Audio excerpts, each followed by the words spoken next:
Olá, alunos!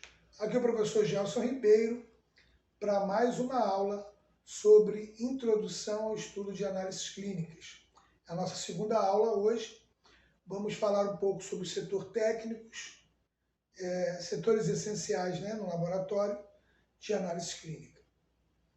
Bom, no laboratório de análises, nós temos setores dentro do laboratório voltados para atividades que são chamadas atividades fins do negócio, que são os setores técnicos, a gente chama de setores técnicos.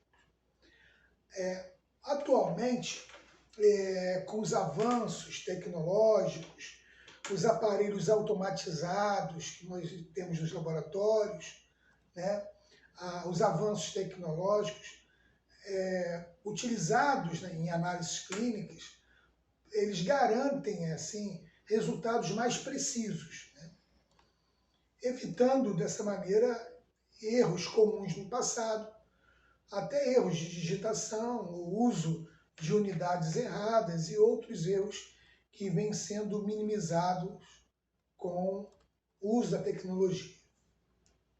Essas ferramentas utilizadas, elas devem ser adequadas para cada especialidade. Nós temos como base 8 setores primordiais do laboratório de análise clínica. Dentro da nossa área técnica, nós temos a bioquímica, a endocrinologia, a hematologia, a imunologia, a micologia, a microbiologia, urinálise e parasitologia. Então, são 8 setores básicos. No caso do setor de bioquímica, é justamente o local do laboratório onde nós realizamos exames que investigam o funcionamento dos processos metabólicos. Esses processos que ocorrem no nosso organismo. Em outras palavras, ele mede e expressa quimicamente as alterações normais ou patológicas que estão ocorrendo no organismo. É um dos setores no laboratório na área técnica que mais aproveita o avanço tecnológico, talvez, para conseguir mais precisão em seus exames. Quais são as principais dosagens, os principais analitos que nós fazemos na rotina de bioquímica de um laboratório de análise clínica? A glicose, que é bem comum, colesterol, tanto colesterol total quanto as frações, que são HDL, LDL e VLDL, os triglicérides, ou triglicerídeos, como queiram, ácido úrico, ureia e creatinina, os exames de proteínas em geral, proteínas totais, albumina, globulina, proteínas de maneira geral, os exames de enzimas, os eletrólitos, os exames de função hepática, tem TGO, TGP, bilirrubina, fosfatase alcalina, por aí afora. Exames de função cardíaca também, entre outras dezenas de exames. Então, são exames que fazem parte da área de bioquímica, que são realizados na bioquímica. No caso da área de endocrinologia, assim como na especialidade médica, endocrinologia, esse é o setor responsável pelos testes hormonais. Quando a gente fala em endocrinologia, nos remete a questões hormonais. As moléculas produzidas pelas glândulas, que exercem efeito específico sobre uma ou mais partes do corpo. Aí nós usamos métodos de imunofluorescência, quimioluminescência, radioimunoensaio, São realizados exames que verificam dosagem dos hormônios, por exemplo, hormônios da fertilidade, né? Hormônios estão ligados à tireoide, né? Os hormônios tireoidianos, T3, T4, TSH, né? Marcadores de próstata, né? Como o PSA, antígeno prostático específico, e entre outros, né? Esses são alguns exemplos de exames realizados nesse setor, principalmente PSA, TSH, que também é muito feito, ok? No caso dos hormônios aí, tireoidianos, que é T3, T4, TSH, mais pedidos. No setor de hematologia, é justamente o local onde a gente vai ver aí o sangue, né? São condições relacionadas ao sangue e as frações investigadas dentro do sangue. Como assim? A hematologia ela vai compreender ali a hematologia geral, né? O estudo da coagulação e também a imunohematologia. Vocês conhecem muito bem o exame de hemograma, que é um exame bem comum. O exame de hemograma, que é do setor de hematologia, é o exame mais comum entre todas as solicitações médicas. E dentro desse grupo, né, são frequentemente solicitados também. Por que frequentemente é solicitado?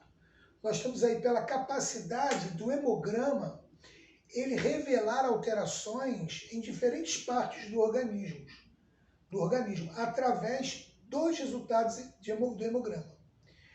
O hemograma completo ele pode também contribuir para diagnosticar e classificar, por exemplo, anemias, né? O tipo de anemia, se o paciente tem uma anemia ferropriva, uma anemia falciforme, né? Que vai de acordo com o formato das hemácias.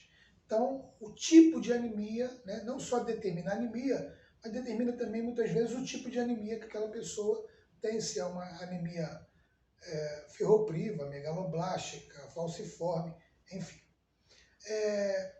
Nós usamos normalmente, hoje em dia, aparelhos automatizados, né, de alta tecnologia, com rigoroso controle de qualidade. A vigilância sanitária impõe uma série de normas para que sejam seguidas, de controle de qualidade. Também acompanhado também não só na máquina, mas também na análise microscópica, né, que avalia tanto quantitativamente quanto qualitativamente esses elementos do sangue, que são basicamente hemácias, leucócitos e plaquetas, né? As hemácias são as células vermelhas, os leucócitos são os glóbulos brancos e as plaquetas, que são fragmentos de megacariócitos que agem na coagulação, ok? Bom, dentre os setores dos laboratórios de análise clínica e da área técnica, ele é o que faz também os testes de coagulação, né? Tanto nos exames pré-operatórios, onde é exigido o exame chamado TAP e PTT, né? Que é tempo de atividade de protombina e atividade de tromboplastina, né? Nesses exames pré-operatórios, além deles, a gente também usa esse exame para monitorar o uso de anticoagulantes orais.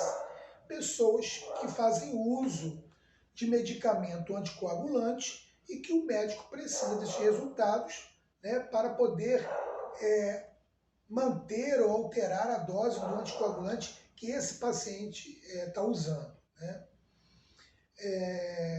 Da imunohematologia, também classifica o tipo sanguíneo em A, B, AB ou O, né, naquele sistema ABO que nós já estudamos, né? E sistema RH, para saber se o sangue é positivo ou negativo. Realiza, entre outros testes, a investigação também da incompatibilidade materno-fetal, né? Então, é muito importante nessa questão da incompatibilidade, onde vai saber o tipo sanguíneo da mãe, do pai, a criança que está sendo gerada, se há incompatibilidade com o sangue da mãe, né? Temos outro setor que eu falei, foi imunologia. É um dos setores técnicos do laboratório de análises clínicas mais importantes, né? Nesse local são realizados testes sorológicos, onde vão identificar aí doenças relacionadas à alteração na capacidade de defesa do organismo, ou seja, a imunidade, a resposta contra as infecções. Para realizar os exames são realizados métodos específicos com técnicas de enzima imunoensaio, fluorimetria, né, soroaglutinação, que é muito usado, né, e ainda também quimioluminescência e imunofluorescência. Né. Vou citar aí alguns exames da questão dessa parte da imunologia. Nós temos o exame de toxoplasmose, que é muito comum. Vou citar aqui os mais comuns. As hepatites, né? Sorologia para hepatite A, hepatite B, os testes para sorologia, hepatite. O exame de rubéola, o próprio exame de HIV, né? Citomegalovírus, teste de gravidez, que é o HCG ou beta-HCG, e outros marcadores tumorais também. São aí alguns exemplos dessa área do laboratório. Eu falei também microbiologia, do setor de microbiologia, né? No setor de microbiologia, a gente realiza exames que vão nortear o diagnóstico de doenças infecciosas, que dizem respeito, por exemplo, à atividade bacteriana que está sendo ali nociva ao organismo. Como é que é isso? Uma bactéria clinicamente importante, ela é isolada e identificada justamente nesse setor do laboratório. Alguns exemplos é quando você faz um exame de cultura de urina, por exemplo. Tem que colher a urina naquele frasco estéreo, né? Porque além de fazer uma cultura, fazer uma semeadura, para poder aquela bactéria que está presente na urina do paciente, ela se desenvolver ali e você poder não só identificar a bactéria, como também fazer o antibiograma lá na frente, para saber que antibióticos o médico pode passar para esse paciente e que essa bactéria não vai ser resistente a esse antibiótico, né? Esse antibiótico, então, vai ser eficaz para aquela infecção que está ocorrendo no organismo do paciente. Mas isso não é feito só na questão da urina. Também pode ser uma secreção orofaringe que tenha sido colhida. Então a gente vai semear aquela secreção para poder identificar o tipo de bactéria que está causando aquela infecção. Pode ser também outras secreções, secreção vaginal, secreção do pênis, né, na uretra, ok? E nesse local tem um protocolo a ser seguido, né? Vou dar alguns exemplos aqui. Primeiro, a coleta do material clínico. Depois é o isolamento do micro-organismo, daquele material que você colheu. Depois a gente vai para a identificação do micro-organismo, ou seja, que bactéria é aquela, né? Um exemplo, que bactéria é aquela? Vai identificar a bactéria. E depois é o antibiograma, que na verdade a gente chama teste de sensibilidade a antibióticos, né? Aí vai incluir todas as secreções, dependendo da que foi solicitada pelo médico. Pode ser fezes, urina, sangue ou qualquer outro líquido ou secreção corporal. Ok? Tá de espirrar. Vai sair. Quase saiu. Os profissionais utilizam aí aparelhos automatizados que proporcionam resultados rápidos e precisos, né? Justamente obedecendo às normas internacionais. Ok? O outro setor que eu citei foi micologia, né? Micologia a gente sabe que é estudo dos fungos, né? Ou das doenças causadas por fungo. A micologia ela tem o objetivo de diagnosticar micoses, né? Por meio de análise microscópica direta, né? Direto na lâmina colocada no microscópio, ou mesmo de cultura de diversos espécimes que nós temos aí. O isolamento do fungo não é suficiente, né? O profissional deve ter conhecimentos especializados para a gente identificar o fungo ao nível de gênero e de espécie, quando possível, interpretando o resultado no contexto laboratorial do espécime diagnóstico. Então é preciso ter muito atenção com relação à questão dos exames micológicos. Dependendo do material, de onde foi colhido esse material. Pode ser material de fungo, de unha, né? Enfim. E nós temos fungos por toda parte e diversos fungos que podem causar doenças à espécie humana. Inclusive nós temos a candidíase, né? Que também é causada por um fungo, né? Assim, nós vamos ter condições de excluir possíveis contaminantes, né? Orientar assim o clínico quanto aos procedimentos adicionais e sobre a possível resistência desses fungos a determinados antifúngicos. Então isso é importante para que o médico vá determinar o tratamento que ele vai fazer em determinadas doenças causadas por fungos, micoses no caso, né? Outro setor que eu falei foi a urinálise, que é praticamente o exame de urina, né? No setor de urinálise, na linguagem mais simples, o que é a urinálise? É o exame da urina, né? Examinar a urina do paciente. Esse exame é importante para detectar, primeiro, algumas substâncias que podem indicar a presença de determinada doença que não apresenta sintomas, né? A investigação acerca de doença, às vezes, começa muito por esse setor do laboratório. A análise da urina ela é feita em exame físico, químico e microscópico. Quer dizer isso?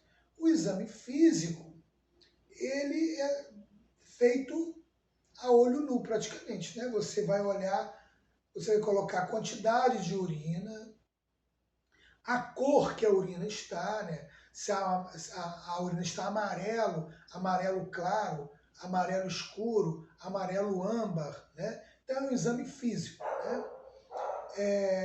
O odor que aquela urina está, se está um odor fétido, se está um odor sui generis, se a cor da urina está normal, né? A urina pode estar também medicamentosa, geralmente ela aparece esverdeada ou avermelhada. Também esse avermelhado pode ser por presença de sangue, isso a gente vai ver depois, na outra fase, que é a fase da microscopia, né? Então existe o exame físico, né? Que é desses aspectos que a gente pode observar na urina, se a urina está límpida, né? O aspecto dela está límpido, ou se ela está com algum aspecto turvo, né? Então são exames, isso é o exame físico, né, da urina. O exame químico, né, que geralmente é feito analisando a presença de algum elemento ou de uma presença de açúcar na urina, que a gente chama de glicosúria, né? Uma quantidade de açúcar além do normal dessa urina. Tem uma fitazinha que a gente coloca. Ali o percentual hidrogeniônico, o pH da urina também é visto nessa fita. A presença de bilirrubina, né? A presença de nitrito. Então são exames que são realizados nessa fita. E a última fase é a fase da análise microscópica da urina, aonde o técnico vai botar a urina já preparada na lâmina, entre uma lâmina e uma lamínula, e ele vai ali, visualmente, no microscópio, ele vai analisar a quantidade de leucócitos, a presença de cristais, a presença de fosfatos, a presença de sangue, enfim, uma série de fatores que ele vai ver, né, analisar e anotar para que esteja completa, então, a análise da urina. Essas análises, essas provas químicas vão confirmar também, junto com o exame microscópico, se as amostras estão normais ou não. Existe equipamento semi-automatizado também, né, que é utilizado, bem como o microscópio que eu já falei, para poder fazer essa análise de urina. Por último, nós temos a parasitologia. Na parasitologia, é o último, né, que eu citei aqui, também é um setor do laboratório de análise clínica muito importante. No setor de parasitologia, é feita a pesquisa sobre a presença de determinados micro-organismos também, como protozoários, e presença de vermes também, tanto através da visualização dos ovos desses vermes, como o Ascaris lumbricoides, o Trichuris trichiura, enfim, Necator americanos, e também protozoários, como Entamoeba coli, Iodamoeba bicil, Entamoeba coli, né, e outros protozoários que apresentam também seus cistos visíveis, né, na microscopia do exame de fezes, né? Então nós temos aí uma série de protozoários, tanto protozoários patogênicos como protozoários não patogênicos, que podem aparecer na microscopia do exame de fezes, né? Temos também a coprologia funcional, né, que avalia aí as funções digestivas. Temos na parasitologia também a pesquisa de sangue oculto, que ajuda a identificar algumas ulcerações e sangramentos intestinais. Ou seja, o paciente aparentemente ele não tem sangue nas fezes, mas existe o exame de sangue oculto, quer dizer, o sangue, pode haver uma pequena presença de sangue que não está sendo observada a olho nu, e na pesquisa de sangue oculto vai dar presença de sangue nas fezes, o que não é normal, que pode estar vindo de uma ulceração no intestino. Aí vai depender da avaliação clínica do médico, né? Pesquisa de parasitas, como eu já falei, né? E outras técnicas também podem ser utilizadas aí no diagnóstico também de gastroenterites virais, ok? Então essa foi a nossa aula de hoje. Eu espero que vocês tenham gostado. Não esqueçam de deixar o seu like, comentem as suas dúvidas, não se esqueçam de se inscrever no canal também. Um grande beijo e até a próxima aula.